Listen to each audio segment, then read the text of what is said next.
Welcome to the 11th presentation, where we're working our way through the letter written to the Hebrews. This is going to develop the concept of faith and link it to suffering and our development. Let's just look back at where we were in the previous presentation. We started with the first verse of chapter 11. Faith is the confidence in what we hope for and assurance about what we do not see. We try to unravel this and to see what it would mean. One way of looking at it is that our lives are being lived, in practical terms, in the reality of the spiritual realm. We're not just living for the physical. So we could expand that. We live our lives in the context of an unseen spiritual reality, which has become increasingly real for us. In simple terms, we take God seriously and we respond accordingly.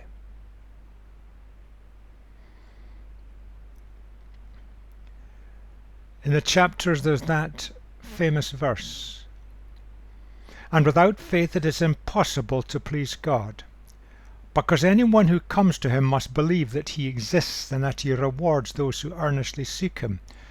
And so often we end up interpreting that in terms of kind of screwing ourselves up to increase our faith so that we can please God. We genuinely want to please God. We want to serve him.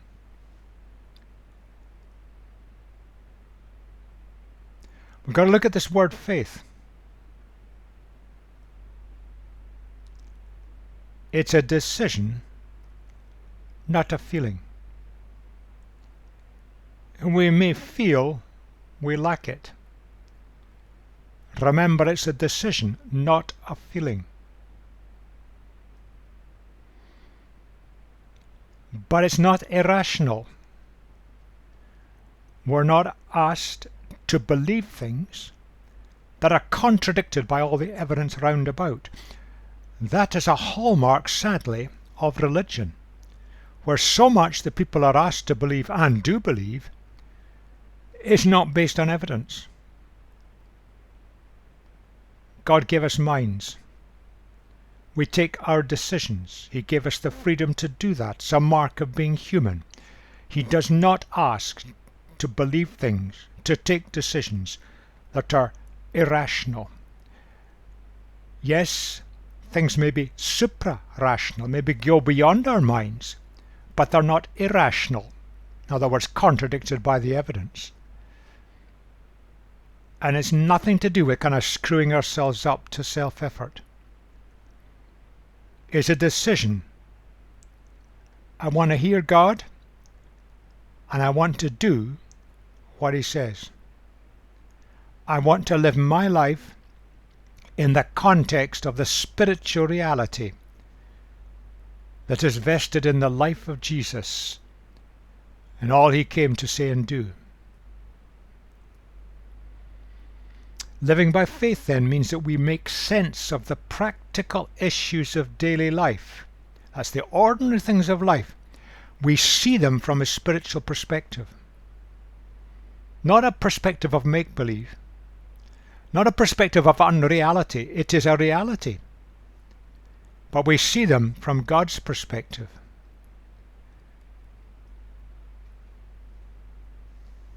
So we're not living in a world of make-believe. That's not living by faith. It's not detached from the reality of life. It makes sense of life. It fits the evidence. I mean, go beyond the evidence, yes. We're living in the light of the reality of the God who made us and made this universe, and Jesus who came to reveal all that God is and his nature.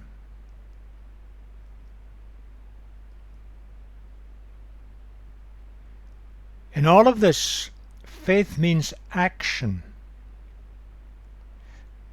Today in our language systems, so often we've reduced faith to conforming and adhering to some belief system. And in some churches we've got it right down to a statement of belief. You read it through, you agree with it, you sign, you're in.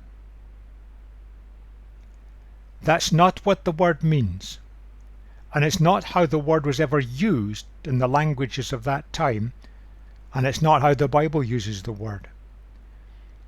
Faith means we take God seriously and respond accordingly. It's action. And if you go throughout the whole of the 11th chapter of Hebrews, again and again it says by faith, and then it names somebody, and then it says what they did. And that stresses that faith is action. It's a response. It's a decision. Not a belief system, not a feeling, not make-believe. It's reality. And the definition of verse 1 uses the word reality.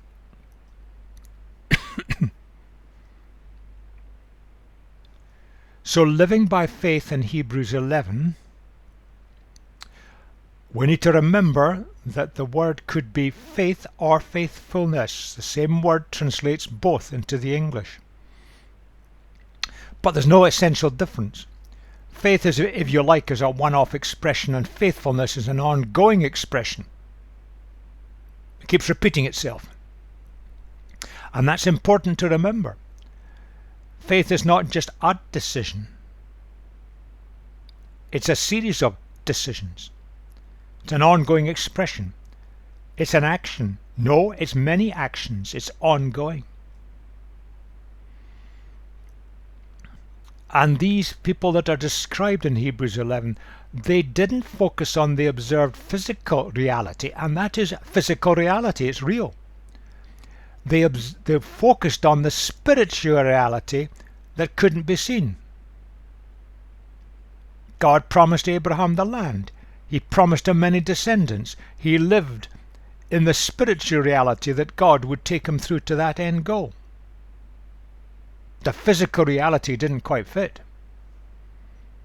Although in the end he saw a son and he saw a future. But he never saw any of them inherit the land. That came generations later. But the key thing was all these people described in Hebrews 11, their actions, their decisions. That's what faith is, actions and decisions. They were guided by understandings that God had given them. They took God seriously and acted accordingly. Abraham took God seriously when God says, go and travel. I'll show you where to go. So he packed things up, got things organized, and he went. He didn't know where he was going. He didn't know what he was going to, and there were no maps. He took God seriously and acted accordingly. And if you look at it, and that list of people in Hebrews 11, they all saw the spiritual dimension and what God was going to do. Fast forward to the great-grandson Joseph. In Egypt, just before his death, gathers his family around him.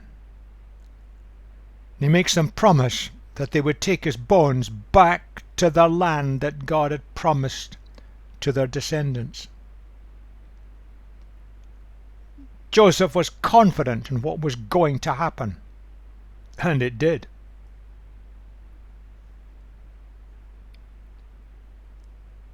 Living confident that God's promise for the future is sure. And his power in the presence is real. He'll get us there. That's faith. It's response. It's a decision. It's action. It's reality. Not make-believe. Not crossing our fingers behind our backs and just hoping for the best. Living confident.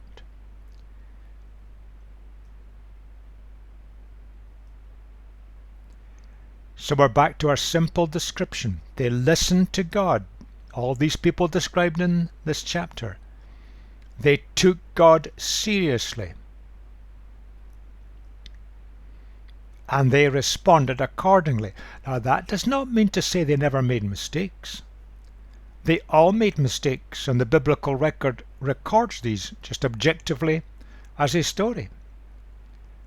Nonetheless, despite their mistakes, they took God seriously and responded accordingly. That's living by faith. And that's the model for us today. And how desperately we need that. It's straightforward, but it'll take everything within us to follow that model through. And only by God's grace will we carry it forward.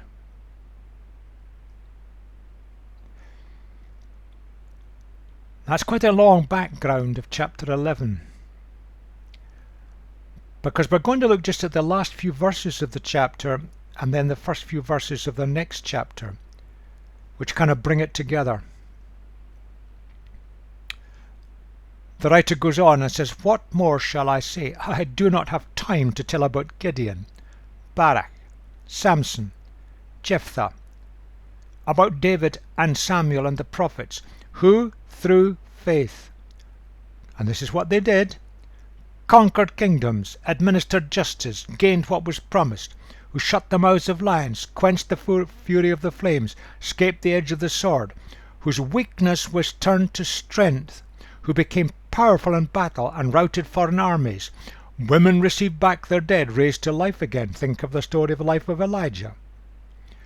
There were others who were tortured, refusing to be released so they might gain an even better resurrection. Some faced jeers and flogging and even chains and imprisonment.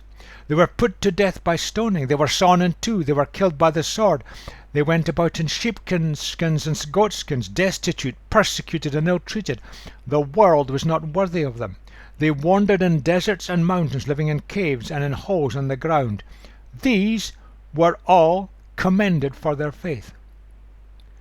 Yet none of them received what had been promised, since God had planned something better for us, so that only together with us would they be made perfect. Some threads that run through this. These great men and women of God, they did things as they responded to God. But it generated violent opposition, so they suffered. They didn't all receive what had been promised to them. God's plan is much more long-term, and it would work through others who would follow behind them. But they were part of this chain of faith, chain of responses to God, carrying forward the message of listening to God, taking Him seriously, and responding accordingly. Let's just pick out two little bits of sentences. The world was not worthy of them. Wider society rejected them. In God's judgment, these were all commended for their faith, because they responded to God. They listened to Him and responded accordingly. There's a contrast there, like black and white. Wider society rejected them, but God's judgment over them was commendation. They faced misunderstanding, rejection, and persecution, and it was inevitable. Jesus points out that it would be inevitable for His followers. But their lives fulfilled God's agenda, even though they never saw the end goal. Their lives fulfilled God's agenda, and it brought blessings to many. And we're still in receipt of the blessings they've left behind today. We build on the great faith of those who went before us, because they listened to God, took Him seriously, and responded accordingly. And they've given us a foundation on which we can build and move things forward to the next step. That was true then. The people to whom the writer to the Hebrews was writing were being faced by opposition from wider society. The Jews resented them and rejected them and made their lives intolerable. The Roman authorities saw them as seditious, hounded them.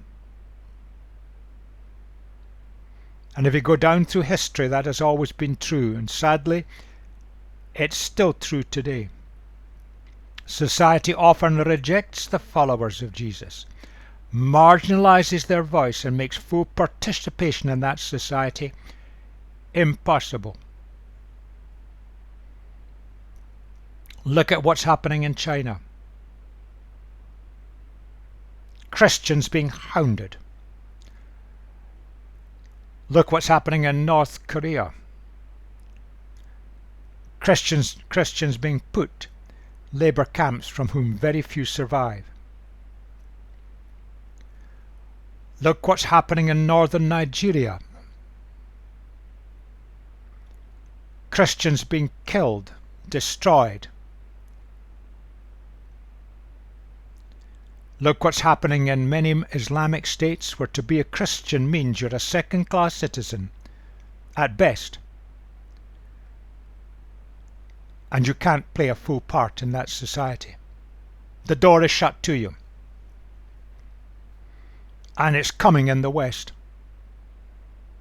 The voice of Jesus, attempts are being made to silence it.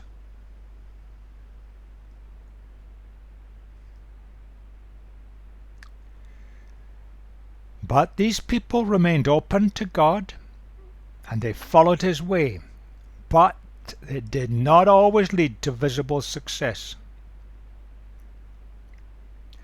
Now we've got to recognize that. We think we're going the right way when it's successful. We're going the right way when we're doing what God wants us to do in His way and in His timing. God has planned a better way, a way by which He can bring us through to completion. He's got a purpose, a direction. Human logic doesn't always come into this.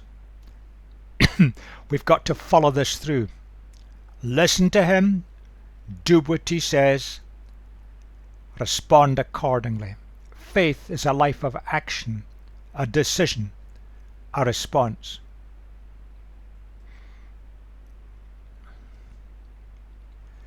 So we can summarize it that way. We take God seriously and respond to Him. Or look at it that way. We're looking beyond the purely physical to the spiritual.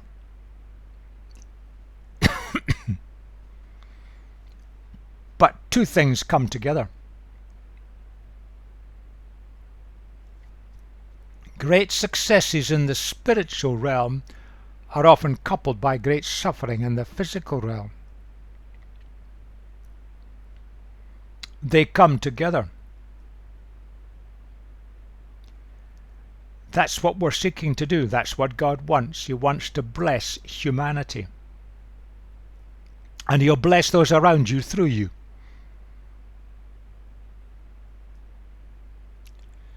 But so often wider society rejects this. And it makes the followers of Jesus suffer. But through it all, there's a pathway. There's a plan. There's a purpose. And living by faith sees the longer-term spiritual goal. That's what the writer is saying. He was writing to people who were facing rejection. They had been marginalized. They were going to face more. Doubts were all around them. Look at it from God's perspective. Look at it from the spiritual realm. Listen to God, respond to Him, and follow His way. And into chapter 12. We're familiar with these verses. Therefore, since we are surrounded by such a great cloud of witnesses, let us throw off everything that hinders and the sin that so easily entangles. And let us run with perseverance the race marked out for us, fixing our eyes on Jesus, the pioneer and perfecter of faith. For the joy that was set before him, he endured the cross, scorning its shame, and sat down at the right hand of the throne of God. Consider him who endured such opposition from sinners, so that you will not grow weary and lose heart. Let's just take that familiar set of verses apart a bit and look at what the writer is really driving at. He starts with that very simple, and it's a very short word in the original language, therefore. That links it back to the previous chapters of the entire letter. In the light of Jesus being the great high priest, in the light of Jesus being the perfect sacrifice, in the life of the call for us to listen to God, take Him seriously and respond, and all the history of the great men and women of God who've done that. Therefore, and the word there in ordinary Greek is often used to speak about a group of people as a kind of unity. There's a kind of pattern in the list of people that is described in chapter 11, names that would be familiar to his hearers. People who took God seriously and responded accordingly. Although their circumstances were all individual and different, they were all following that same general principle. They lived by faith. They saw the reality of the spiritual realm, the purposes of God. They weren't just living for the physical, for what made them, if you like, happy, peaceful, satisfied. They were listening to God, taking Him seriously, acting accordingly. And so often we look at a sentence like that and we think we've got to kind of clean up our lives. And we think of things we've done wrong. It's actually much bigger than that. And we've got to look at what it actually means.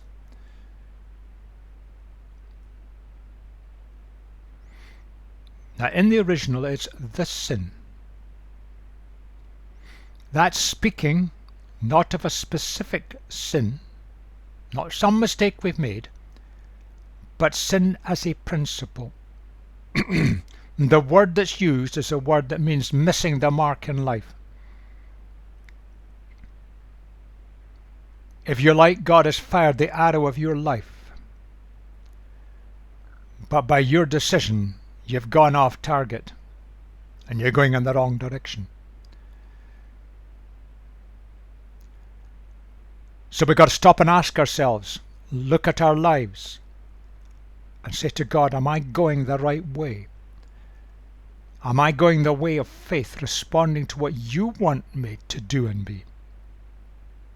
Which may not always match what we want to do and be. Missing the mark in life. Let's challenge ourselves and ask for God's guidance, that He'll redirect the arrow of our life so it's heading towards the target again. You see, the temptation is, it's tough going. There will be opposition, there will be resistance, and in many lands today throughout the world there is physical, violent persecution. People are suffering because they follow the way of Jesus. They're listening to Him, living His way. And the temptation is to give up. And given that natural human desire for a quiet life, none of us wants to face that. The danger lies in withdrawing to a low profile and thus making little impact. We've got to throw off the things that hinder us. There are good things that get in the way of God things. And it comes back to asking God to redirect the arrow of our life so it's on track to hit the target. And stripping away things that may be good, may be desirable, may be positive, but they're actually getting in the way of what God really wants.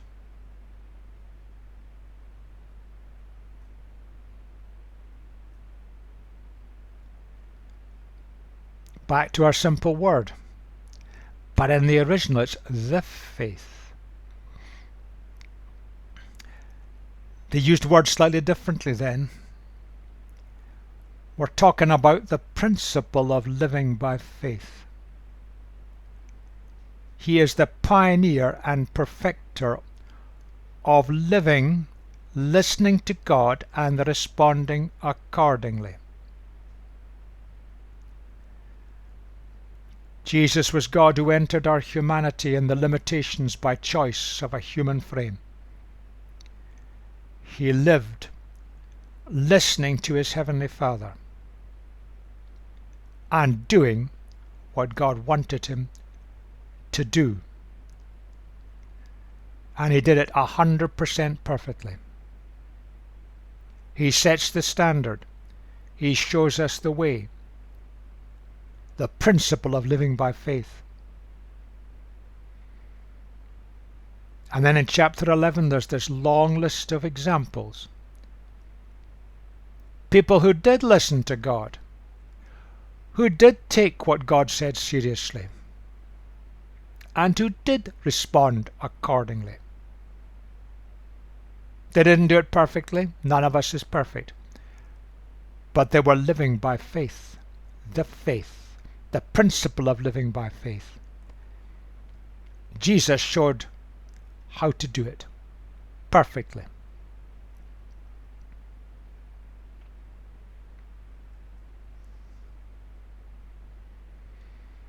But he went further. Jesus came, as the writer has shown, as our great high priest, the one who links us and gives us access into God's presence. But he came as the one who sacrificed his life to make it possible.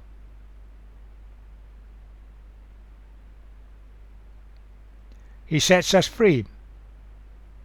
He equips us. He enables it to be possible.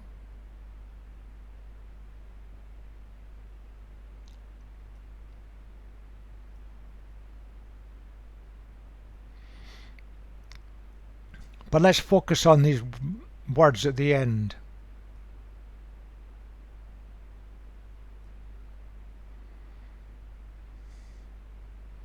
Consider him, Jesus, who endured such opposition from sinners, so that you will not grow weary and lose heart.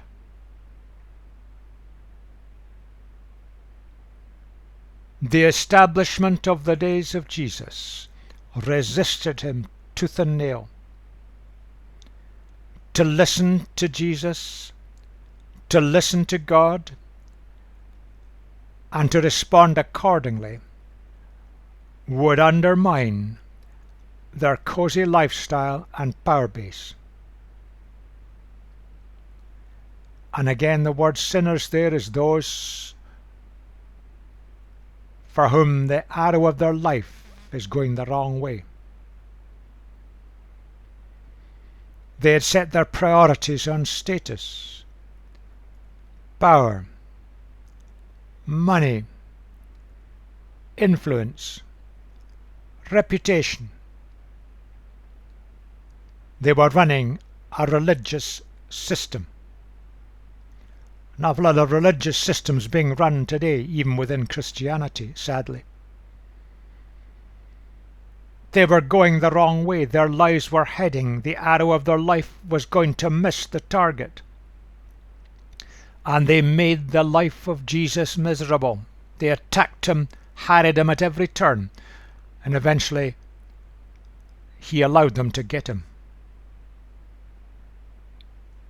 And he was tortured to death in humility, tortured to death, his reputation torn to shreds before the people. But through that sacrifice there is the victory. Consider Jesus. Oh, how easy it is for the temptation. We get weary, we lose heart. The battle's so great. We seem to be firefighting at every turn. We don't seem to make progress. We make mistakes. The writer is saying, so that you will not grow weary and lose heart. You see, Jesus could see the end outcome for humanity, the joy set before him. Jesus could see what God was going to do, that humanity could be set free if they will but respond. And you look at the impact of Jesus on the world of humanity today. A man born in an obscure part of the Roman Empire about 2,000 years ago, living a very short life,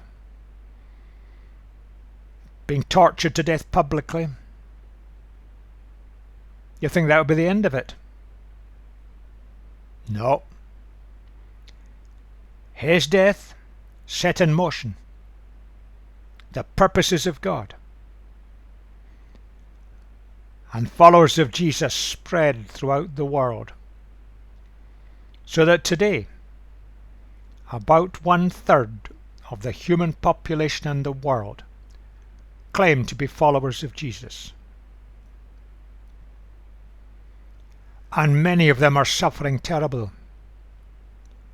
Many of them are living wonderful and beautiful lives, bringing benefit to all those around. Jesus could see the end outcome for humanity benefit. But he faced opposition, brutal opposition. And it was from those who were going the wrong way, who set the wrong priorities, who were living for the physical, living for success as they saw it, living for a cozy life, for vested interests in a power base. Same is happening today. Exactly the same. The resistance comes from that group. The arrow of their lives is going the wrong way, sadly. And they will try to snuff out those who stand for the way of Jesus. It took Jesus total obedience and commitment to see it through. And it will do exactly the same for us. There'll be many, many times when you and I will just look at things, wring our hands, and be tempted. It's impossible. And we're tempted to give up.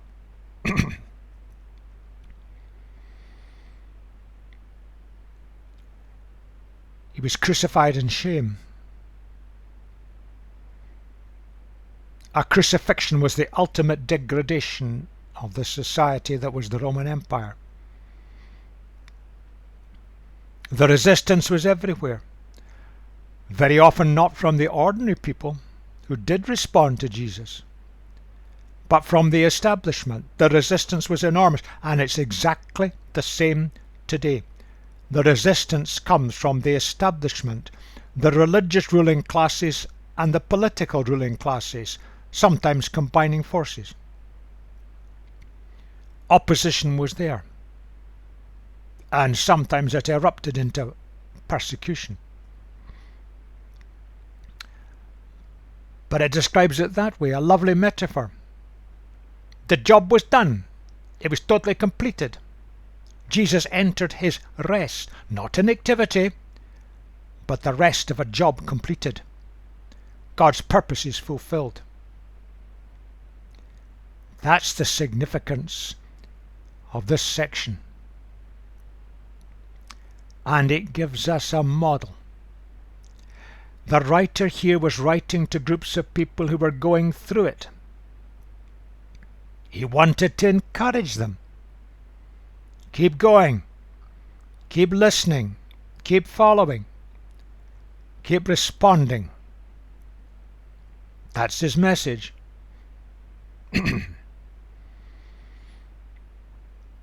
And it does take perseverance. This is no soft option.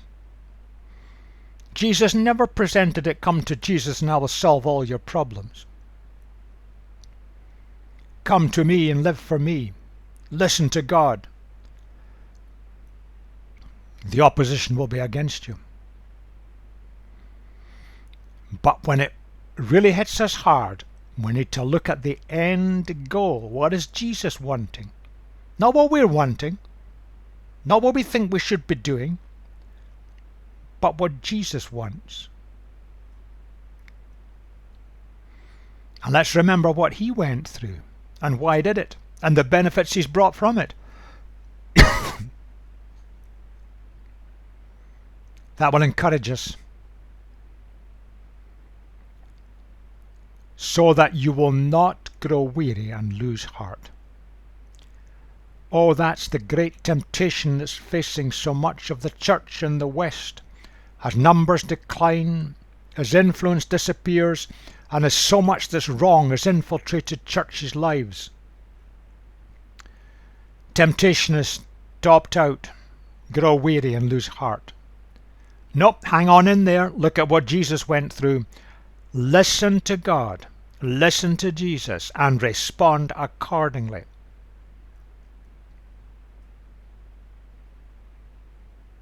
That's the way of faith.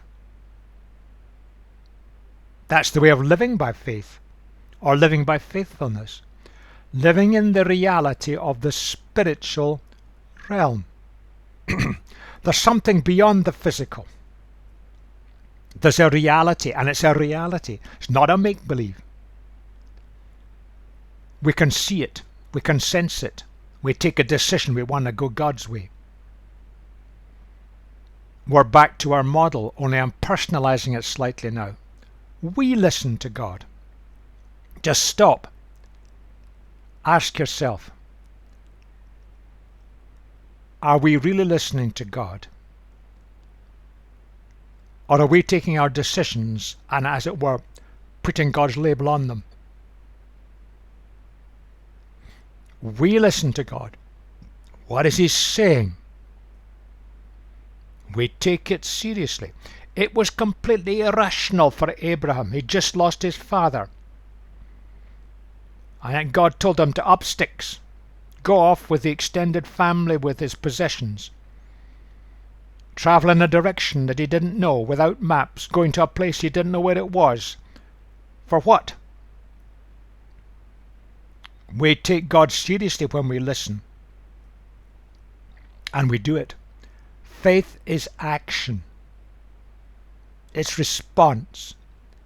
It's a decision, or even better, faithfulness. It's a series of decisions. It's a lifestyle. That's the model for us today. Looking back at chapter 11, these people saw the spiritual dimension. They saw something of what God was going to do, and they wanted to be a part of it. A decision, an action. And back to our quotation, living confident that God's promise for the future is sure, and his power in the presence is real. That is living by faith.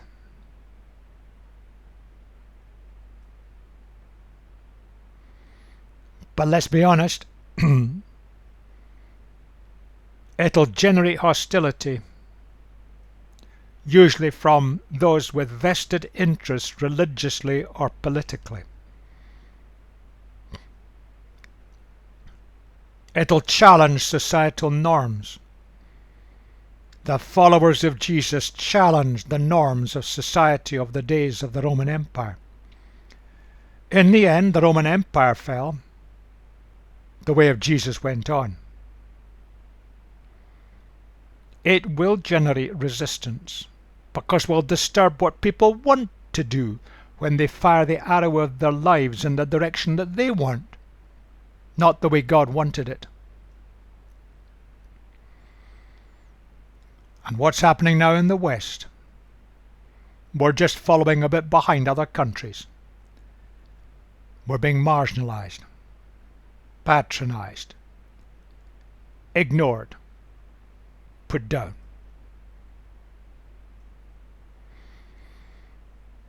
Hebrews chapter 11 is a chapter of faith, or better, faithfulness. And that's the basis for keeping going. Seeing what God is doing, listening to Him, responding accordingly, day by day. Keeping going. And in the center of that is these wonderful words. Fix our eyes on Jesus. He went through it. He knows what it's all about. He completed the task. The arrow of His life was fired and it hit the target. It hit the bullseye. He is the great high priest. He is the perfect sacrifice. He came to release humanity to its fulfillment. Let's be part of that. Let's share that. Let's fix our eyes on Jesus, the pioneer and perfecter of the faith, the way of living, where we live listening to God and are responding to Him.